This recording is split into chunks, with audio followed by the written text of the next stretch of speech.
Composto o egrégio plenário, com a graça de Deus, declaro aberta a sessão. Meus cumprimentos aos eminentes pares, doutor procurador, que hoje, substituindo o doutor Douglas, uma satisfação recebê-lo mais uma vez. Cumprimento os eminentes advogados aqui presentes, nossos servidores. Submeto à aprovação a ata de número 8.243,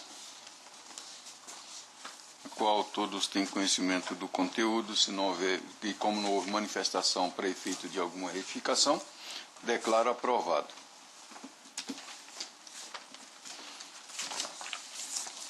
Anuncio que será adiado para a próxima sessão, da pauta que encontra com vista para o eminente membro, o doutor Ricardo de Almeida, que pediu vista, é o processo 182.916/2014, propaganda partidária, pedido de horário gratuito na rádio e televisão, requerente Partido de Solidariedade.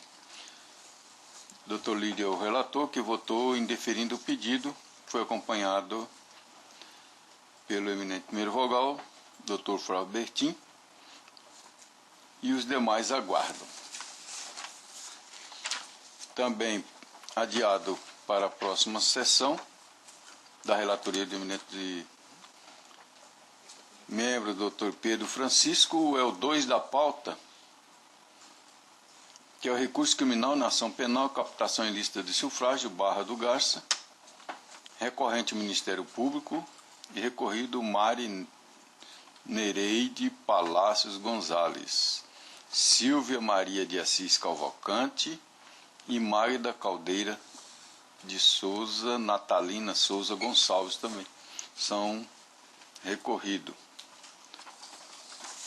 Cadeado para a próxima sessão a pedido do doutor relator.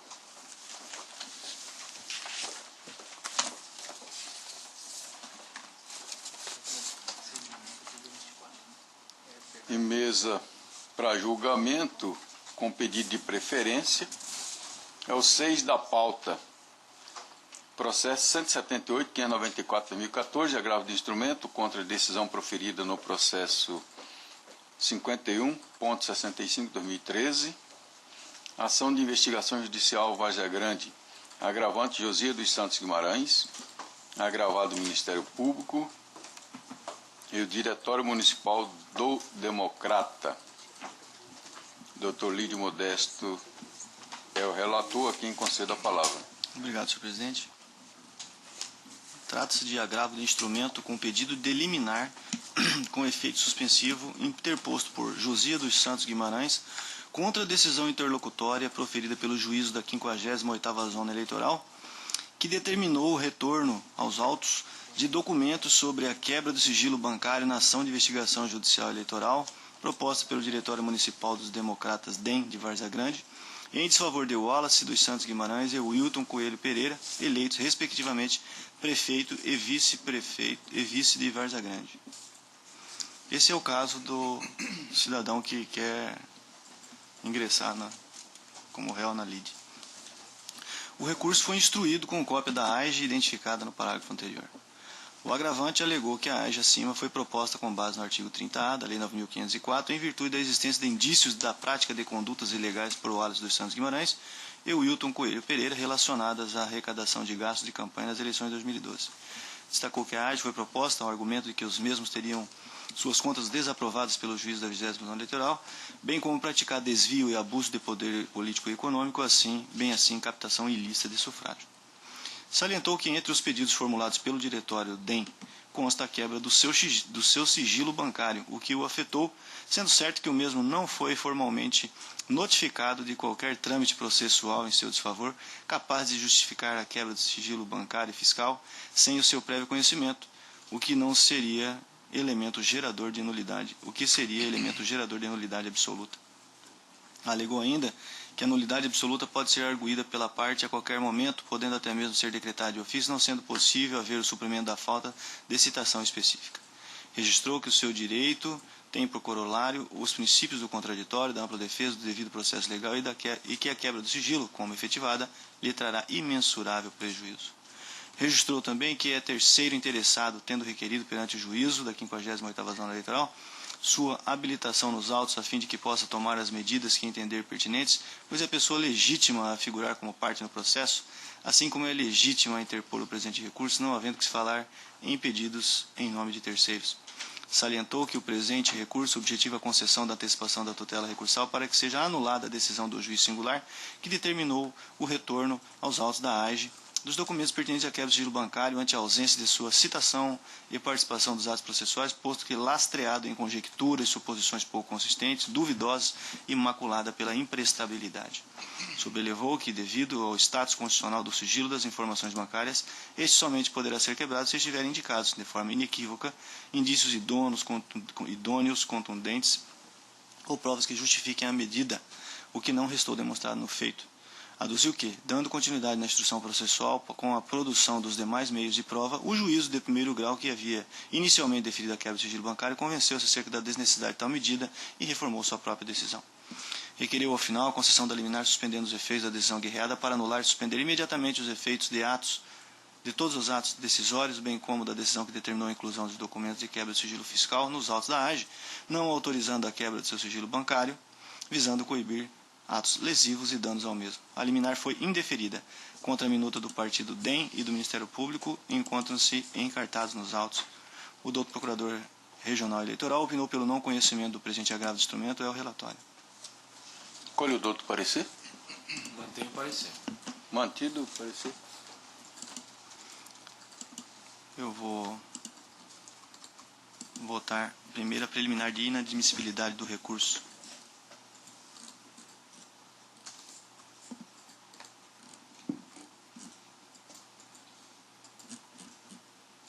Só um minuto, por favor.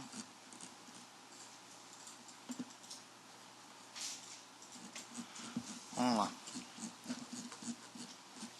O Diretório Regional do Partido DEM de Várzea Grande e o Procurador Eleitoral requereram não conhecimento do recurso de agravo de instrumento interposto por Josias dos Santos Guimarães, suscitando o preliminar de inadmissibilidade recursal.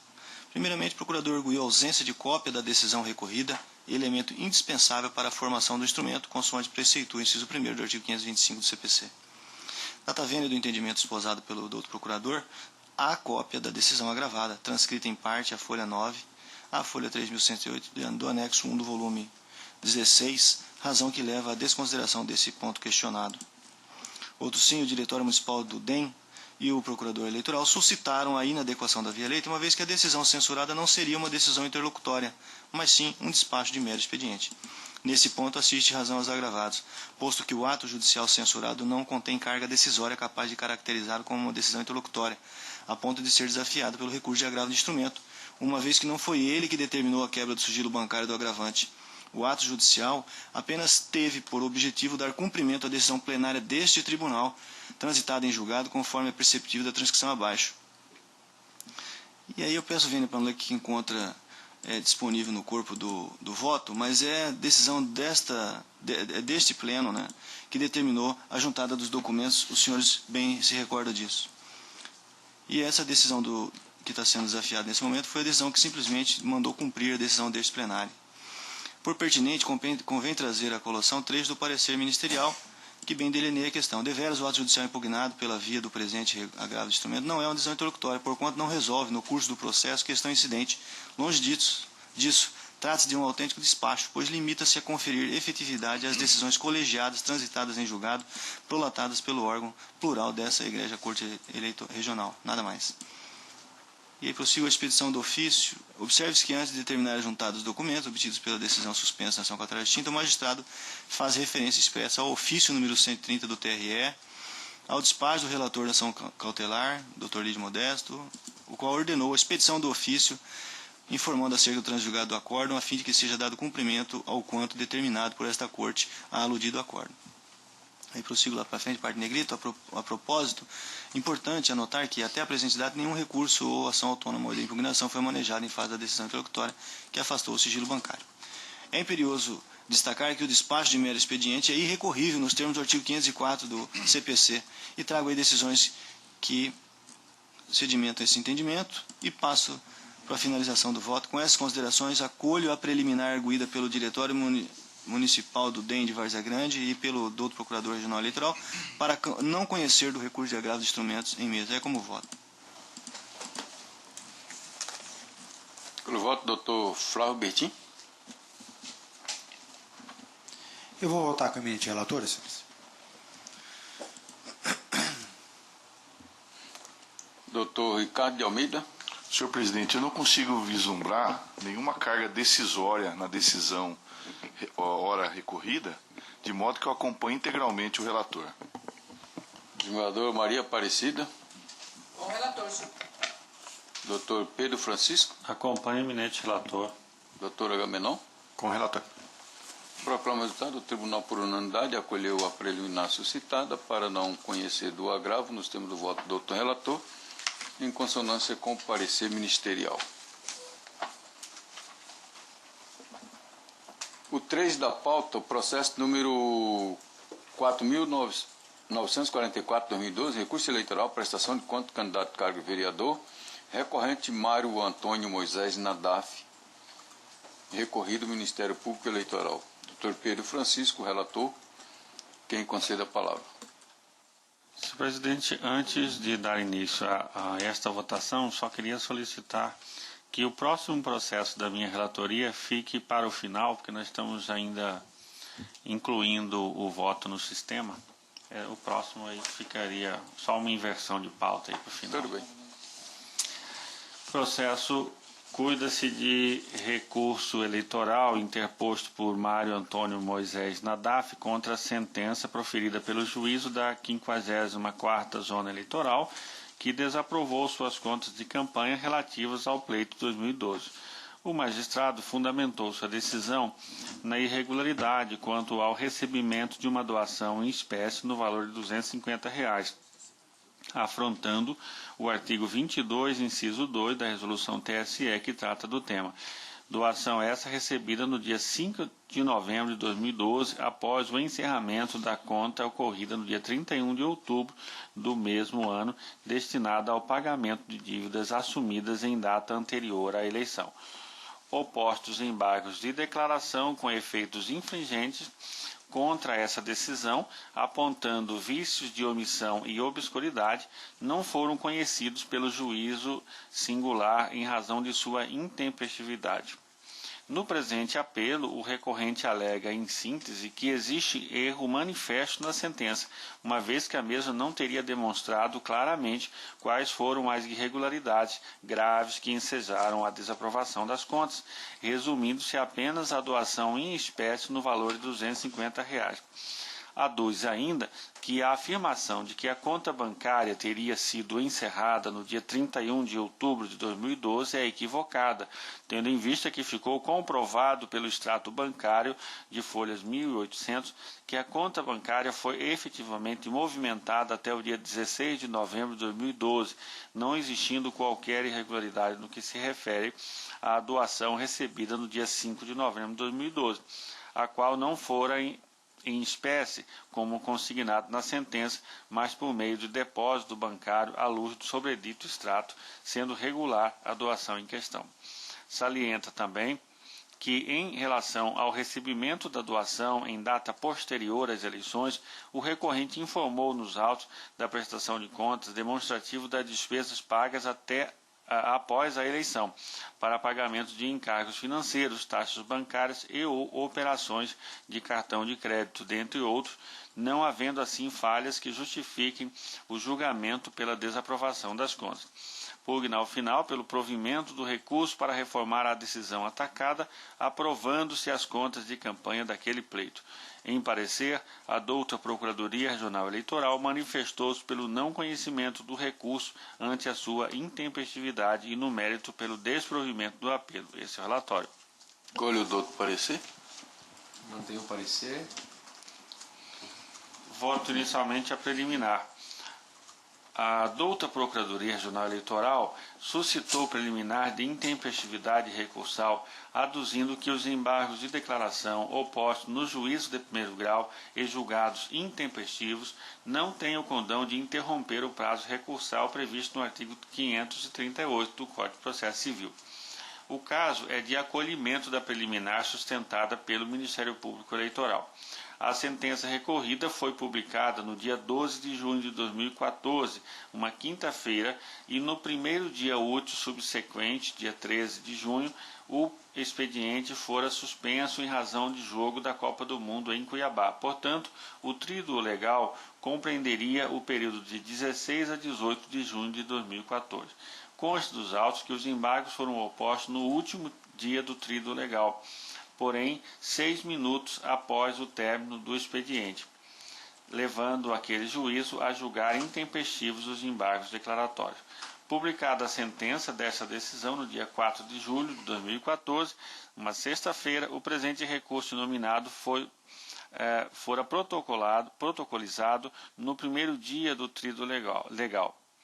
Embora pudesse admitir a discussão da tempestividade dos embargos declaratórios ao argumento de que a peça fora recebida pelo setor competente do juízo com apenas 6 minutos de atraso, o fato é que o recorrente não devolveu a matéria ao conhecimento deste tribunal. Com efeito, uma atenta leitura da peça recursal demonstra que não há nenhuma insurgência contra a decisão de primeiro grau que reconheceu a intempestividade dos declaratórios. Nesse contexto, à luz do artigo 515 do Código de Processo Civil, no plano horizontal, o tema tempestividade dos embargos declaratórios não foi escolhido pela parte recorrente para devolução ao juízo ad quem. Portanto, dúvida não há de que referida matéria foi alcançada pela preclusão temporal.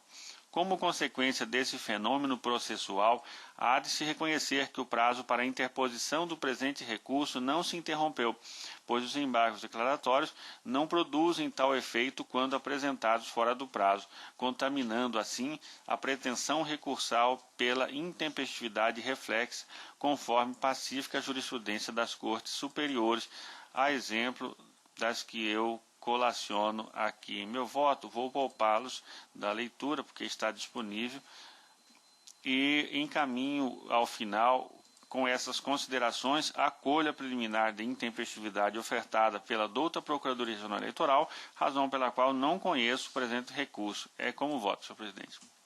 Está preliminar, doutora Agamenon?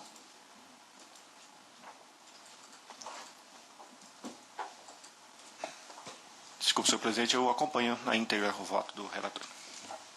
Doutor Lídio Modesto? Bem, acompanho o relator. Doutor Fábio Bertin? Acompanho o eminente relator, excelência. Doutor Ricardo de Almeida? Acompanho o relator, senhor presidente. Guardadora Maria Aparecida? Acompanhe o eminente relator. Tribunal, por unanimidade, acolheu a preliminar de intempestividade para não conhecer do recurso. Nós temos voto do outro relator, em consonância com o parecer.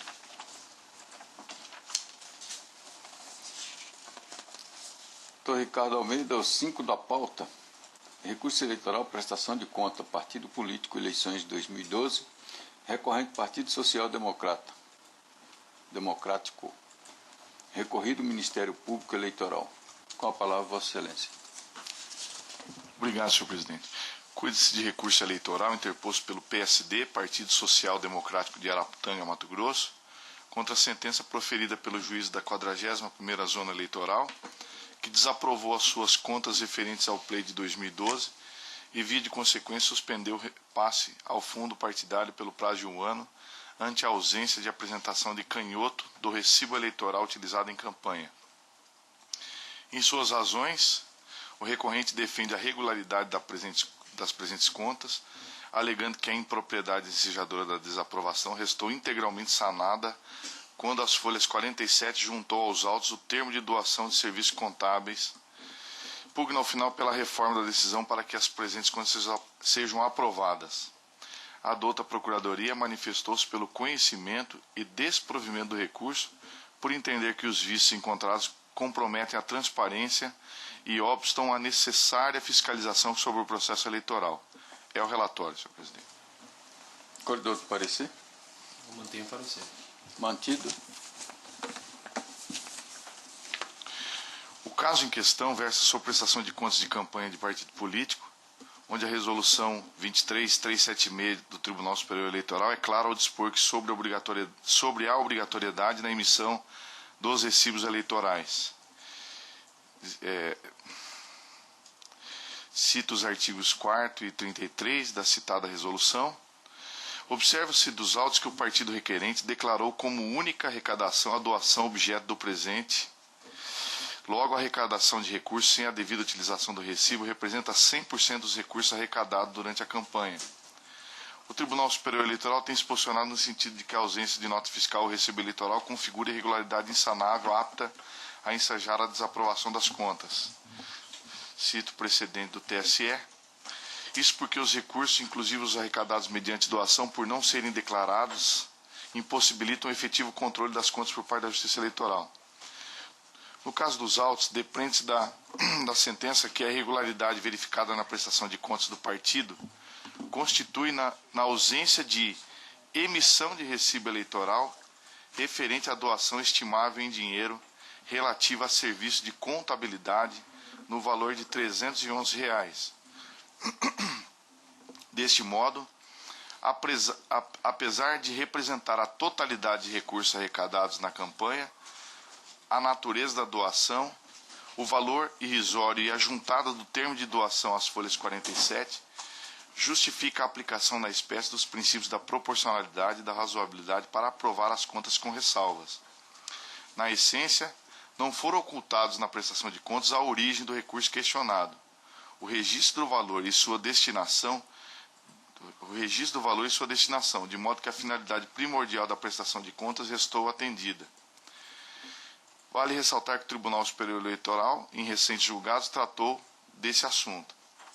Cito precedente do Tribunal Superior Eleitoral. Eu só queria esclarecer o pleno, que a questão aqui é um pouco diferente daquela, não que seja diferente, mas eu conheço os precedentes da casa, da corte, que consideram o recibo eleitoral, a entrega, né, do canhoto do recibo eleitoral, fundamental para a apreciação das contas, e que a não entrega do recibo eleitoral enseja por si só a necessidade de reprovação das contas. Só que no caso presente, eu fui verificar e o total dos gastos do partido e na campanha foi de R$ 311. E o que aconteceu no caso foi o seguinte: o contador que fez o trabalho, que fez o serviço de contabilidade para o partido, ele emitiu o recibo eleitoral como doação estimável em espécie, declarou isso no momento oportuno, só que ele não juntou o canhoto do recibo eleitoral por qualquer razão. Ou seja, na realidade aqui eu entendi que apesar dele não ter juntado o recibo eleitoral, ele foi, na prestação de contas, ele não omitiu essa quantia, que era uma doação do próprio serviço de contabilidade, do próprio contador, no valor de R$ 311. Então eu entendi que nesse caso não comprometeu a análise da regularidade das contas. Por essa razão eu estou conhecendo e dando provimento ao recurso para aprovar com ressalvas as contas do Partido Social Democrático, PSD do município de Araputanga, referentes ao pleito de 2012. É como voto, senhor presidente. Voto eminente primeiro advogado, desembargadora Maria Aparecida. Acompanho o eminente relator. Doutor Pedro Francisco. Acompanho o eminente relator. Doutor Agamenon. Eu acompanho. Doutor Lídio Modesto. Neste caso, em razão da excepcionalidade, né, eu acompanho também o eminente relator. Doutor Flávio Bertin.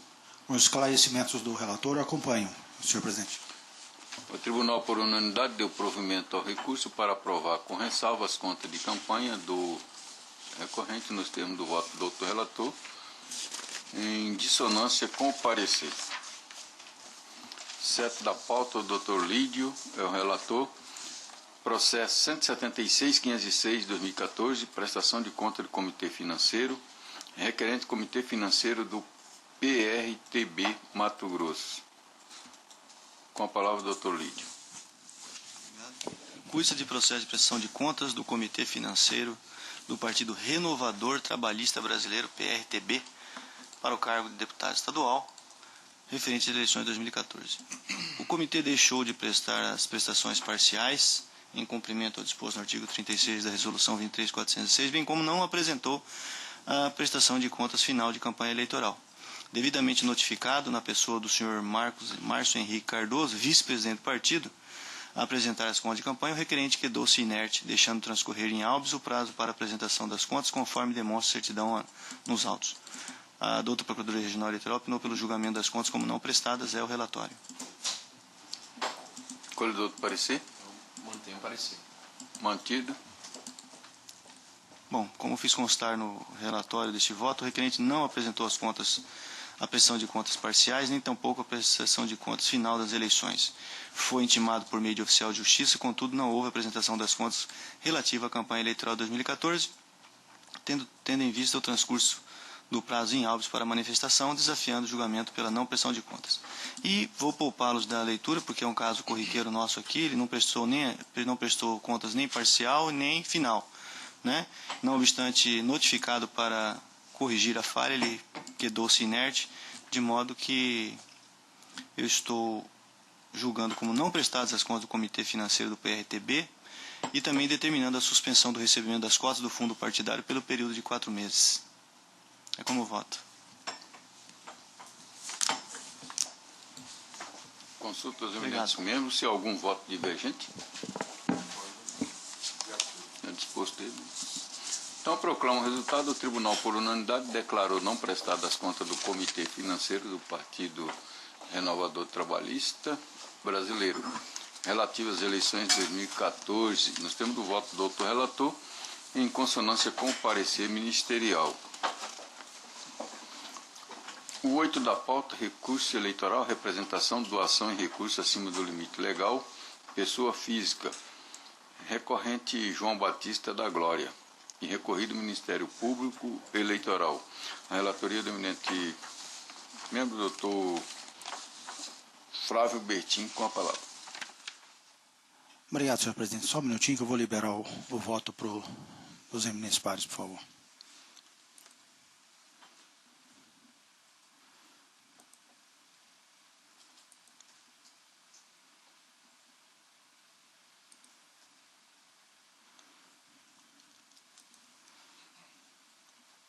Liberou aí?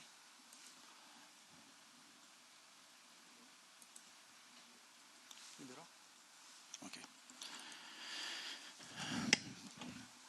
Cuida-se de recurso eleitoral aviado por João Batista da Glória em face da sentença proferida pelo juiz da 14ª Zona Eleitoral de Mato Grosso, que julgou procedente a representação ajuizada pelo Parquê Eleitoral, condenando o representado ao pagamento de multa em virtude do descumprimento do disposto do inciso 1º, parágrafo 1º do artigo 23 da Lei 9.504/97, Lei das Eleições. Segundo consta dos autos, o recorrido doou a campanha de Valdizete Martins Nogueira, candidato ao cargo de deputado estadual nas eleições de 2010, recurso estimado em dinheiro no valor de R$ 600 e, em espécie, a quantia de R$ 7.000. Valor este que supera o limite de 10% do rendimento bruto por ele auferido no ano de 2009, que, segundo as informações da Receita Federal do Brasil, prestadas pelo próprio recorrente, as folhas 62 e 67, foi igual a R$ 54.000. Concluída a instrução do feito, o magistrado julgou procedente a representação, condenando o representado ao pagamento de multa no valor de 5 vezes a quantia doada em excesso, resultando no montante de R$ 11.000, e o declarando inelegível por 8 anos a contar da data da decisão. Em razões recursais, o recorrente alega preliminarmente que estava ausente um requisito da petição inicial nos termos do artigo 282, 6 e artigo 295, inciso 1º, concomitante com o parágrafo 2º do CPC.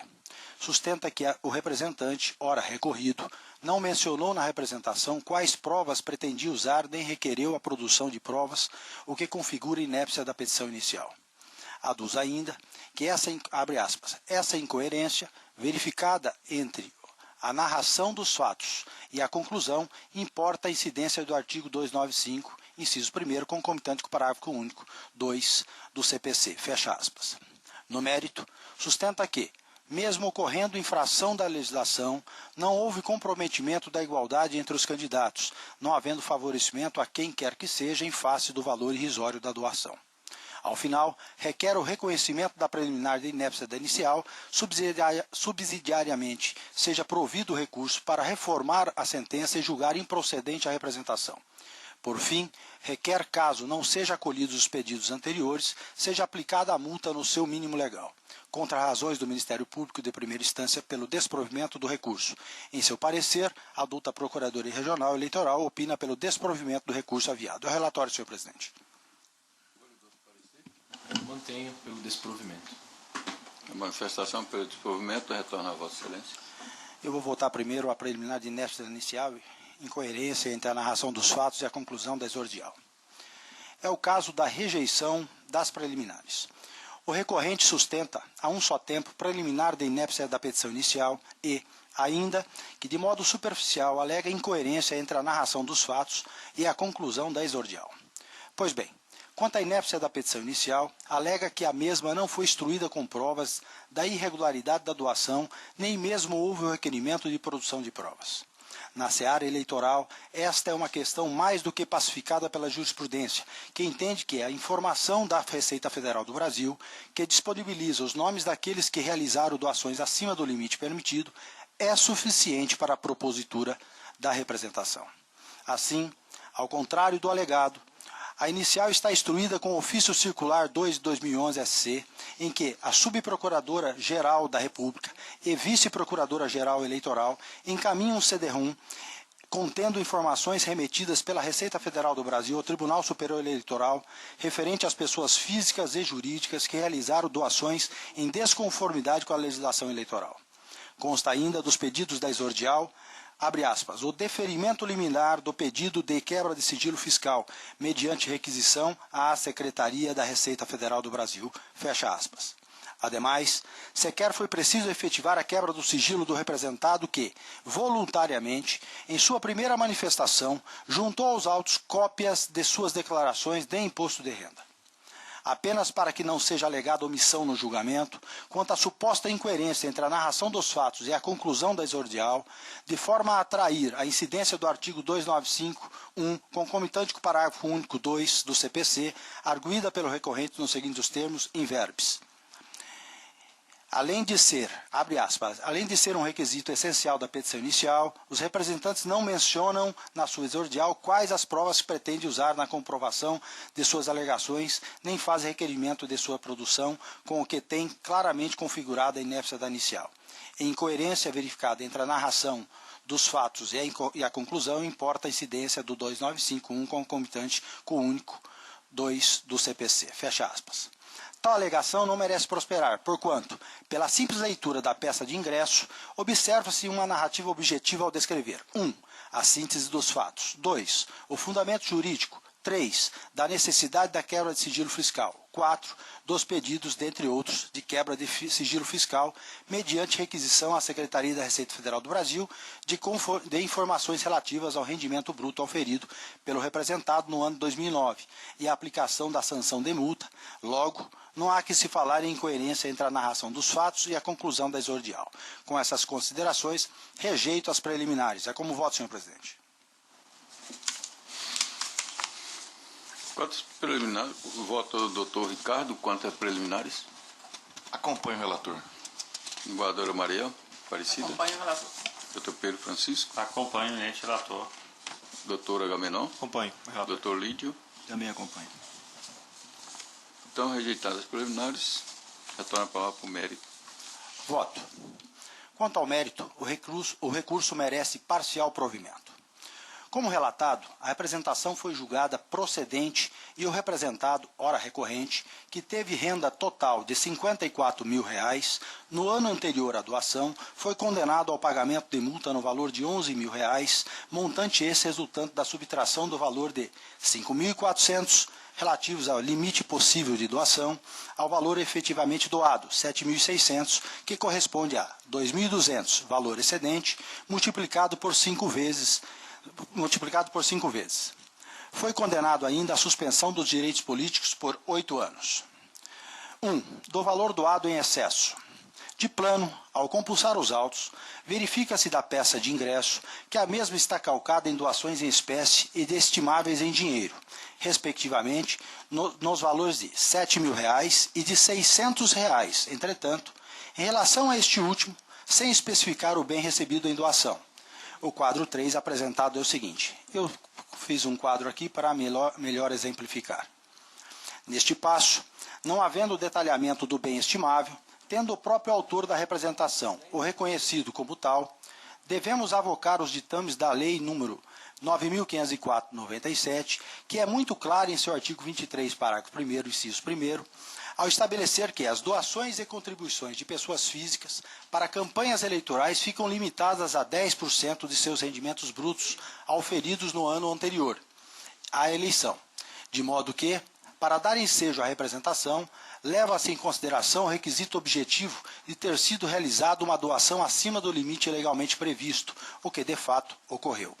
Eu junto aqui o artigo 23, seus parágrafos 1º e 3º, aonde versa sobre as doações de pessoas físicas e os valores que falam acima dos limites fixados, e peço vênia para não lê-los.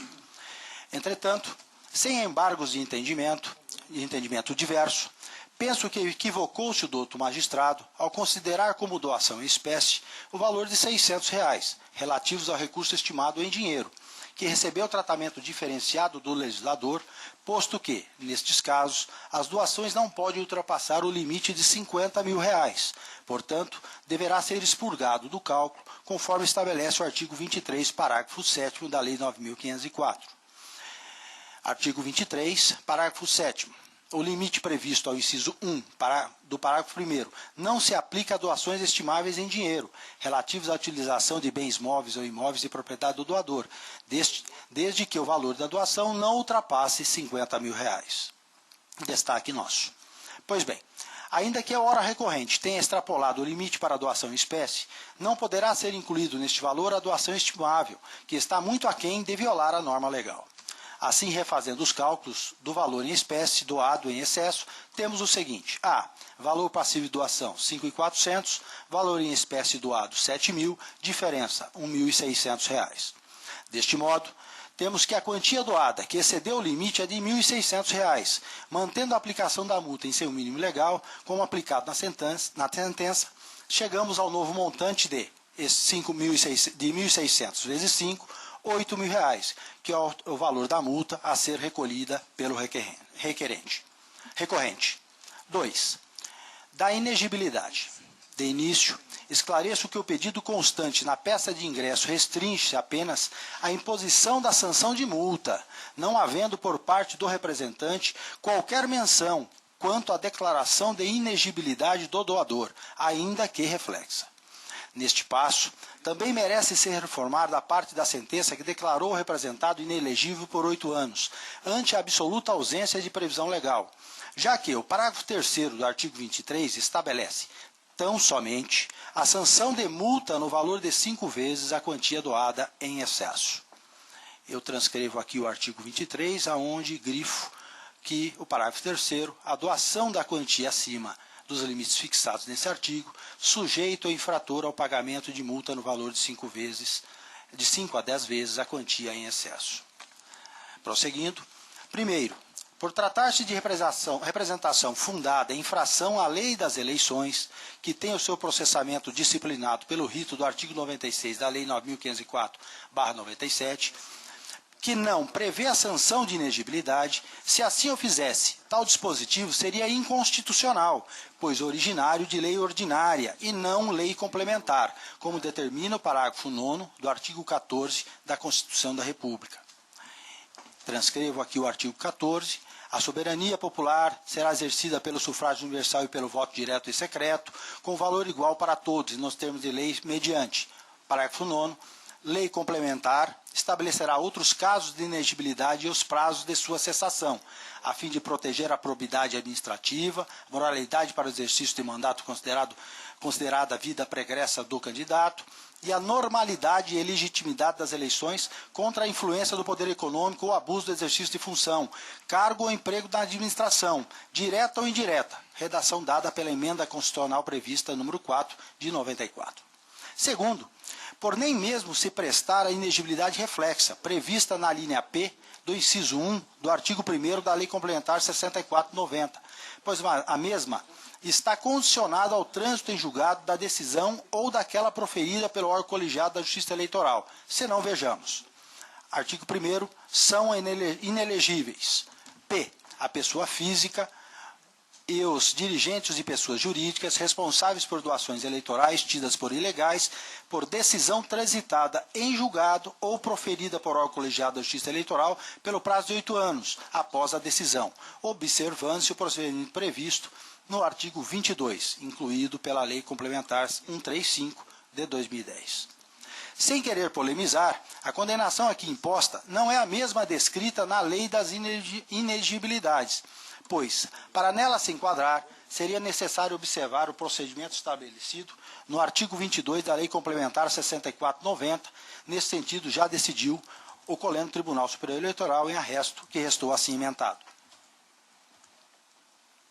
Eu junto aqui uma emenda do ministro Dias Toffoli, agora de 2013, e peço vênia para ler o item 2, aonde diz: para a incidência da causa de inegibilidade prevista na linha P do inciso 1 do artigo 1º da Lei Complementar 64/90, é necessário que a representação por doação irregular de campanha tenha observado o procedimento previsto no artigo 22 da Lei Complementar 64/90, uma vez que tal procedimento oportuniza ao representado defesa bem mais ampla que o rito do artigo 96 da Lei 9.504/97.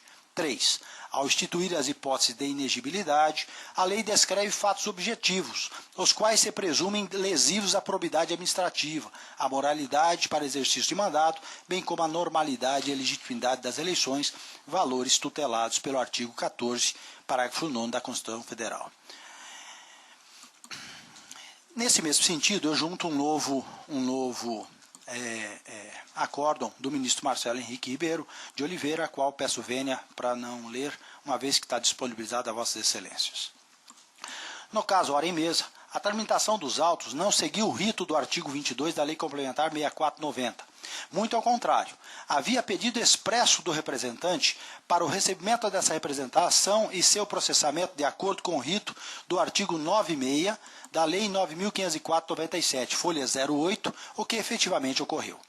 Assim, avocando a jurisprudência que predomina na Corte Superior Eleitoral, não há que se falar em inegibilidade, ainda que reflexa, devendo ser excluída qualquer restrição, porventura lançada no Cadastro Nacional de Eleitores, decorrente especificamente desta condenação.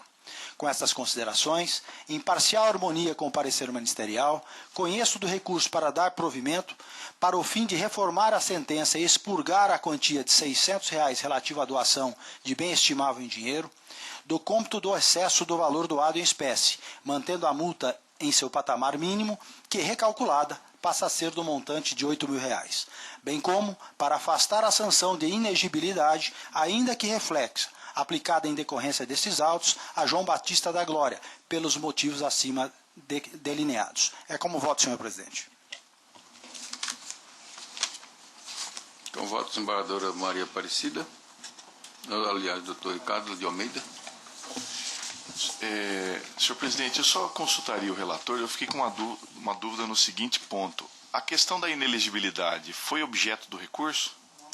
Aí é que está. Está sendo analisado de ofício. Exatamente. Não se falou em inegibilidade. E mais, o recurso calca não na lei, foi calcada na questão da 9.504. Você entendeu? E para que houvesse a inegibilidade, teria que ser calcada em cima da lei complementar, do artigo 22. Razão pela qual, pela lei 22, a defesa é muito mais ampla do que os prazos estabelecidos por aquela que foi requerida pelo representante. Nesse caso, então, eu entendi que não era o caso, nem pela via reflexa, de ser determinada a inexigibilidade. Então, senhor presidente, com os esclarecimentos do relator, eu só estou com dificuldade de conhecer nessa parte o recurso, ainda que eu concorde integralmente com o voto do relator em relação à inelegibilidade, mas eu penso que, se não foi objeto de recurso, nesse ponto eu não conheço do recurso em relação à inelegibilidade.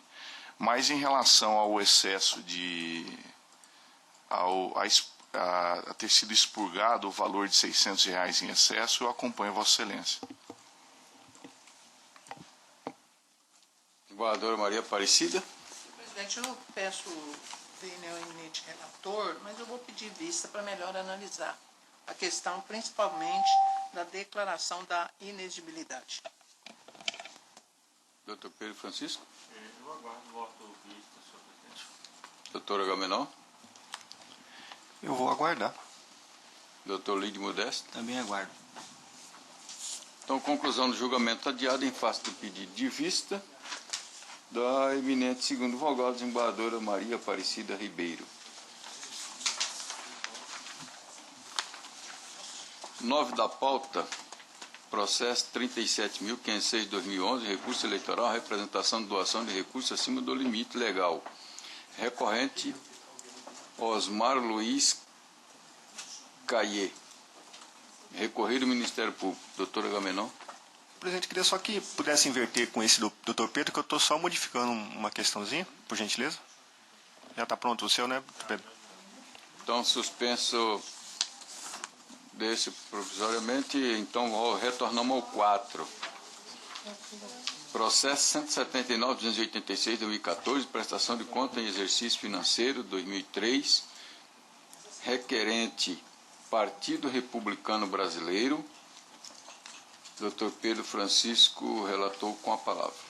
Trata-se de prestação de contas do Partido Republicano Brasileiro no exercício 2013, no período de 16 de dezembro a 31 de dezembro de 2013, ocasião em que teve início com essa nomenclatura, vez que oriundo do então Partido Municipalista Renovador, PMR. Aduz que as prestações de contas relativas aos exercícios 2004 e 2006 foram devidamente apresentadas e julgadas por esta Corte, conforme acordos que estão nos autos. Além disso, alega também que passou a ter estrutura física e econômica no Estado a partir de 2007 e até então não possuía conta bancária, não recebeu qualquer recurso do fundo partidário e nem havia participado das eleições. Postula ao final pela aprovação das contas. Ouvida a douta Procuradoria Regional Eleitoral, manifestou pela extinção do processo com julgamento de mérito em razão da prescrição do direito de acionar judicialmente o partido para prestar as contas do referido ano, dado o decurso de 12 anos superior imposto pela lei para conservação de documentos necessários, 5 anos, não sendo possível assim prestá-los. Em nova petição, o partido requereu expedição de certidão de regularidade e aptidão ao recebimento de fundo partidário, em razão da apresentação de contas no exercício 2013. Nesse mesmo sentido, aportou nos autos petição do Diretório Nacional, assinada pelo primeiro tesoureiro. Em nova manifestação ministerial, fora reiterado o parecer inicial. Esse é o relatório. Corredor do parecer? Mantenho o parecer. Mantido. O caso é peculiar. Trata-se de prestação de contas apresentada após o indeferimento de pedido de certidão de regularidade e aptidão para recebimento de recursos do fundo partidário em 24 de julho de 2014, dirigido à presidência desta Corte, que a indeferiu diante da ausência de prestação de contas no exercício 2003. Na época, o partido vigente era o Partido Municipalista Renovador, cuja nomenclatura fora alterada pelo TSE em 14 de março de 2006 para Partido Republicano Brasileiro, conforme informação da Seção de Registro e Controle de Diretório. A prestação de contas do exercício 2003 corresponde ao período de 16 de dezembro, data de anotação da Comissão Provisória do PMR, até o dia 31 de dezembro de 2003, ou seja, 15 dias de funcionamento. Os autos informam que aquele partido PMR apresentou as contas anuais de todos os períodos, à exceção do exercício de 2003, que deveria ter sido apresentada até o dia 30 de abril de 2004, nos termos da legislação. Portanto, exigir a prestação de contas anual do PRB em 2003 é o mesmo que exigir do PMR. Pois bem, a prestação de contas em pauta relativa ao exercício 2003 não contém a documentação legalmente exigida, o que provavelmente originou a negativa da certidão de regularidade pleiteada. Observa-se, contudo, que o partido apresentou justificativa de que não há em seus arquivos nenhuma documentação pertinente às receitas e despesas do período 2003 a 2006, quando estava sob o comando do responsável pela antiga agremiação. Salienta ainda que as contas dos exercícios 2004, 2005 e 2006 foram apresentadas e julgadas nesta Corte, porém, as do exercício 2003 não foram apresentadas por desconhecimento da necessidade de sua apresentação em razão do curto espaço temporal de vigência, 15 dias no caso. Aduz também que o atual PRB teve a Comissão Regional Provisória designada no dia 16 de julho de 2007, passando a ter estrutura física e econômica a partir desse ano e a apresentar as contas, embora não tendo recebido qualquer documentação relativa aos anos anteriores. A douta Procuradoria Regional Eleitoral, em seu parecer, destaca que a resolução TSE vigente à época, assim como a lei dos partidos políticos, estabeleciam o dever dos partidos de conservar a documentação probatória de suas prestações de contas pelo prazo de 5 anos, tendo decorrido 12 anos entre o exercício financeiro de 2003 e a data atual, opinou pelo reconhecimento da prescrição do direito de exigir do partido a documentação pertinente àquele período. Filio a esse entendimento, sem adotar, contudo, o desfecho proposto pelo órgão ministerial, qual seja a extinção do processo sem resolução de mérito, por julgar razoável decidir a questão pretendida pela agremiação e resolver acerca de sua regularidade. Inicialmente, há de se rememorar que a lei vigente à época atribuía caráter administrativo à prestação de contas, vez que é anterior à edição da Lei 12.034, de 2009, que alterou o caráter desse procedimento para jurisdicional. Sob essa ótica e reconhecendo que não subsiste o dever do partido em manter a documentação pertinente àquele exercício 2003 e o esforço deste em se regularizar, e considerando ainda que quanto aos exercícios seguintes teve suas contas julgadas por este sodalício, nesse contexto há de se relevar a fragilidade dos documentos ofertados relativos à prestação de contas anual em apreço, aprovando-as com ressalvas. Com essas considerações, em harmonia com o princípio da razoabilidade e em consonância parcial com o parecer ministerial, julgo aprovadas com ressalvas as contas do PRB relativas ao exercício 2003. É como voto. Um voto, doutor Agamenon. Com o relator, senhor presidente. Doutor Lídio Modesto. Também acompanho o relator. Doutor Flávio Bertin. Com o relator, senhor presidente.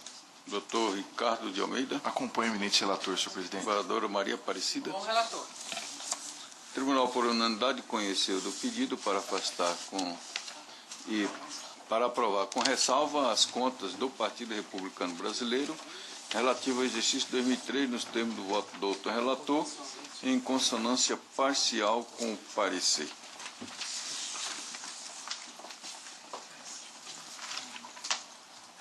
O 9 da pauta, processo 37.506/2011, recurso eleitoral, representação de doação de recursos acima do limite legal. Recorrente Osmar Luiz Caiê, recorrido Ministério Público Eleitoral, doutor Agamenon, com a palavra. Obrigado, senhor presidente. Trata-se de recurso eleitoral interposto por Osmar Luiz Caiê em face da sentença proferida pelo juízo da 14ª Zona Eleitoral, que julgou procedente a representação proposta pelo Ministério Público e o condenou ao pagamento de multa, fixando em R$1.000 em razão do descumprimento do disposto no inciso 1 do parágrafo 1º do artigo 23 da Lei 9.504/97. Sentença teve por fundamento a doação efetuada pelo recorrente no valor de R$ 1.400, superior ao limite de 10% de seus rendimentos, para a campanha de Valdizete Martins Nogueira, candidato a deputado estadual nas eleições de 2010, condenando-o ao pagamento de multa equivalente a 5 vezes a quantia doada em excesso, ou seja, R$ 200. Em suas razões recursais, o recorrente alega preliminarmente descumprimento de requisito da petição inicial, alega ainda que não foi obedecida na sentença os preceitos constitucionais da proporcionalidade e razoabilidade na eventual aplicação da penalidade. Pede que seja acolhida preliminar arguida e extinta a representação eleitoral. Pede também a reforma da sentença para declarar improcedente a representação eleitoral ou a fixação de multa no mínimo legal. Em suas contrarrazões, o Ministério Público de primeiro grau requer seja negado o provimento do recurso eleitoral a fim de ser mantida a respeitável decisão a qual da outra Procuradoria Regional Eleitoral opinou pelo desprovimento do recurso aviado. Ao relatório, senhor presidente. Corredor do parecer? Eu mantenho pelo desprovimento. Mantido o parecer. Deixa eu só fechar algumas coisas aqui, presidente.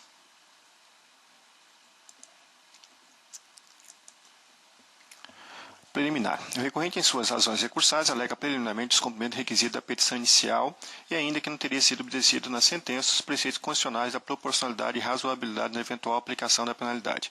Requer o acolhimento das preliminares com a consequente extinção da representação eleitoral ou a fixação da multa em seu patamar mínimo. Questão arguida quanto à inobservância dos preceitos de proporcionalidade e razoabilidade na aplicação da multa é afeta ao mérito e ali será plenamente debatida. Ilustros pares, essa matéria é idêntica ao que foi abordada pelo eminente Dr. Flávio no processo anterior. Eu estou entendendo que, de fato, o processo trouxe todos os requisitos da petição inicial e, por isso, estou rejeitando essa preliminar como voto. Quanto à preliminar, consulte-se algum voto contrário. Então, rejeitada a unanimidade.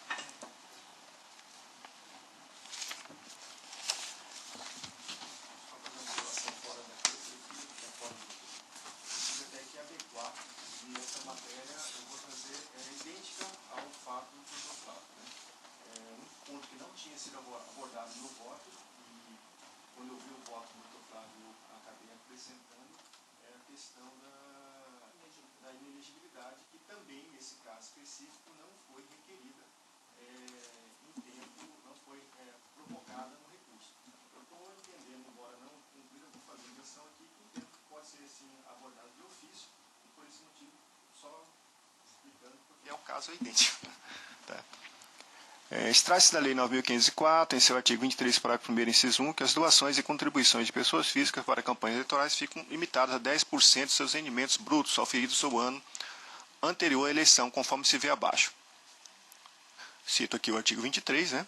Conforme citado pelo doutor Procuradoria Regional Eleitoral, em seu parecer, estabelece o conceito de rendimento bruto, in verbis. Cito também o artigo 3º. Logo, é de se concluir que rendimento bruto é o conjunto formado pelos rendimentos tributáveis e não tributáveis, não se resumindo apenas aos rendimentos tributáveis. Necessário destacar que, para fins eleitorais, é de pouca relevância perquirir se os rendimentos auferidos pelo doador são tributáveis ou não. O que a legislação exige é que o doador não realize doação em valores superiores a 10% de seus rendimentos brutos. Esse é o entendimento dos Tribunais Gerais Eleitorais de Sergipe e de Goiás, como se vê a seguir. Trago aqui a colação duas decisões. Eu peço vênia para não lê-las, mas está à disposição. Não se falar em excesso por parte do juiz da primeira instância, não há que se falar em excesso por parte do juiz da primeira instância, pois foram observados os princípios da razoabilidade e proporcionalidade, visando apenas uma sanção punitiva para os descumpridores da lei, que respeitou o patamar mínimo legal e o condenou ao pagamento de multa equivalente a 5 vezes o valor do ato que excedeu o limite legal, que foi R$ 200, totalizando a multa em R$ 1.000. Assim, mantém a multa aplicada em seu mínimo legal no montante de R$ 1.000. Com relação à declaração de inelegibilidade, no entanto, entendo que a sentença merece ser reformada ante a absoluta ausência de previsão legal, já que o parágrafo 3º do artigo 23 estabelece tão somente a sanção de multa no valor de 5 a 10 vezes a quantia doada em excesso.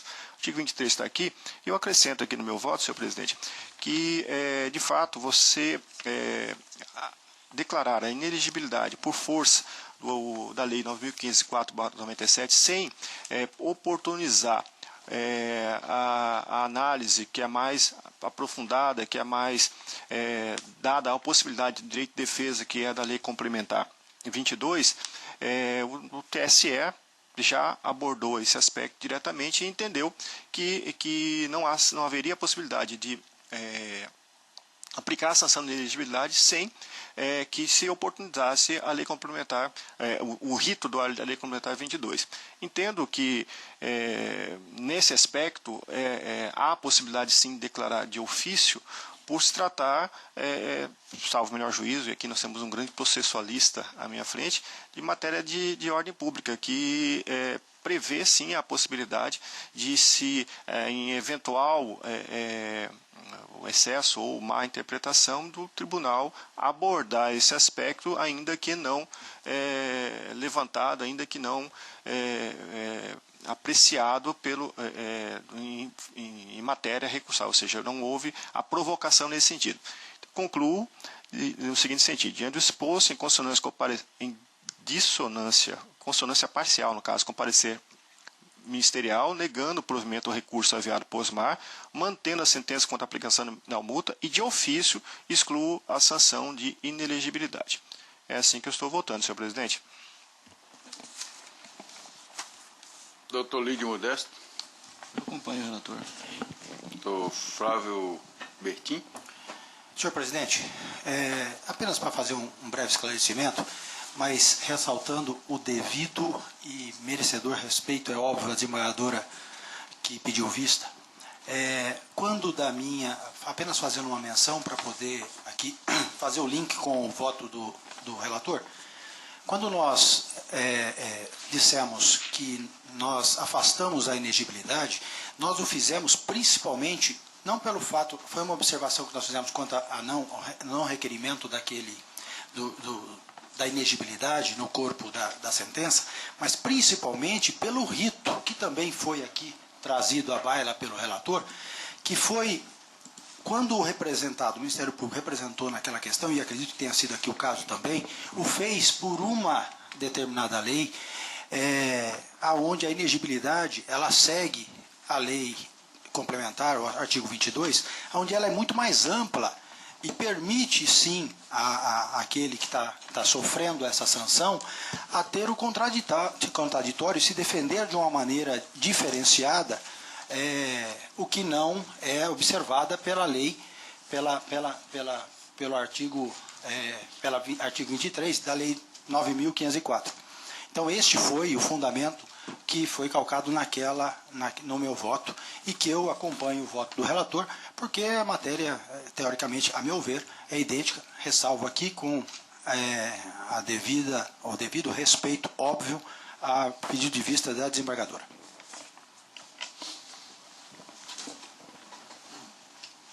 Doutor Ricardo Almeida. Senhor presidente, eu vou acompanhar o relator em relação à questão da doação, né?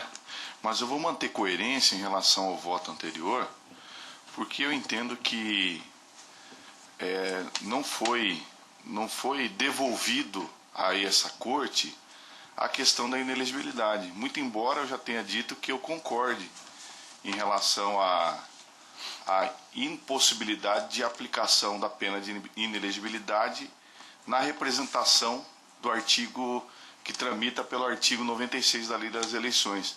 A questão aí, eu ressalvo esse ponto de vista, é mais pela a questão do objeto de conhecimento do recurso, que não se trata apenas aí da questão do rito, mas sim de uma pena imposta de inelegibilidade que, a meu ver, respeitando aí os entendimentos, posicionamentos em sentido diverso, não pode ser analisado de ofício por essa corte, pelo tribunal, por questão de que não foi devolvido ao tribunal, não foi objeto do recurso eleitoral.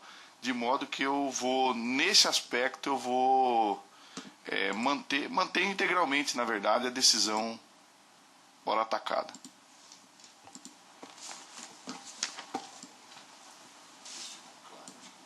Desembargadora Maria Aparecida. Uma questão de coerência, senhor presidente, eu vou também pedir vista nesse caso, pedindo vênia ao eminente relator e aos que têm posicionamento já definido, mas para que eu possa melhor me situar, eu vou pedir lista também.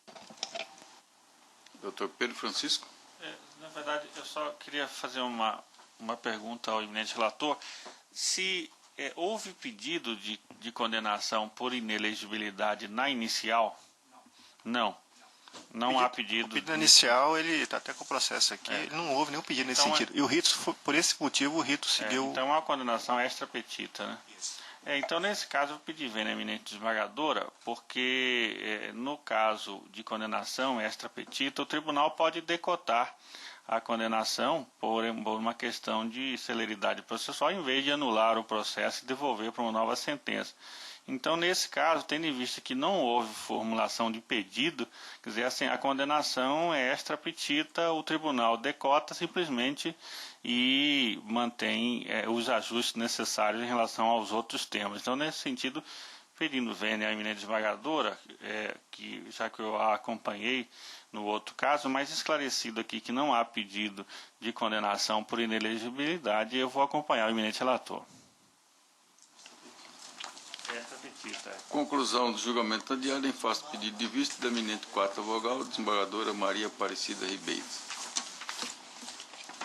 Então, encerrada a pauta judiciária, temos apenas um administrativo que trata de designação de juiz eleitoral. Aqui no caso, para a 19ª Zona Eleitoral de Tangará da Serra, tendo em vista a promoção do titular, Dr. André Maurício Lopes Prioli. Foi startado o procedimento, expedido edital, tendo inscrito apenas o Dr. João Francisco Campos de Almeida, que é juiz da Vara Criminal de Tangará da Serra. Requisitadas informações da corregedoria, vieram positivada de que ele não responde processo administrativo ou sindicância. E diante desses fatos, eu estou votando no sentido de designar Dr. João Francisco Campos de Almeida para jurisdicionar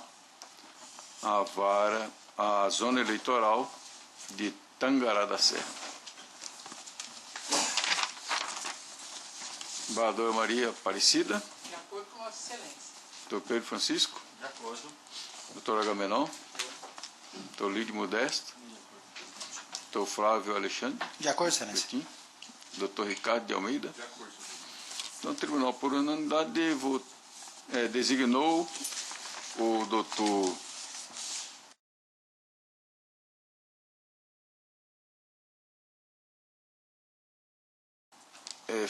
João Francisco Campos de Almeida para jurisdicionar a 10ª Zona Eleitoral de Tangará da Serra.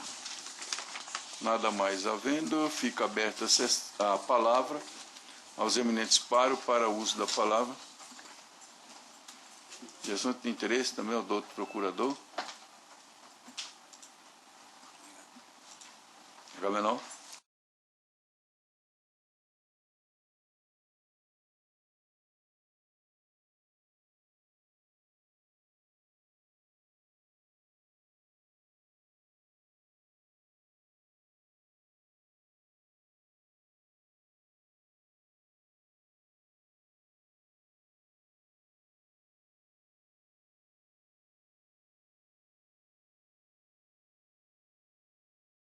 Então, nada mais havendo, meus agradecimentos aos eminentes pares, doutor procurador, também aos nossos servidores, declaro encerrada a sessão.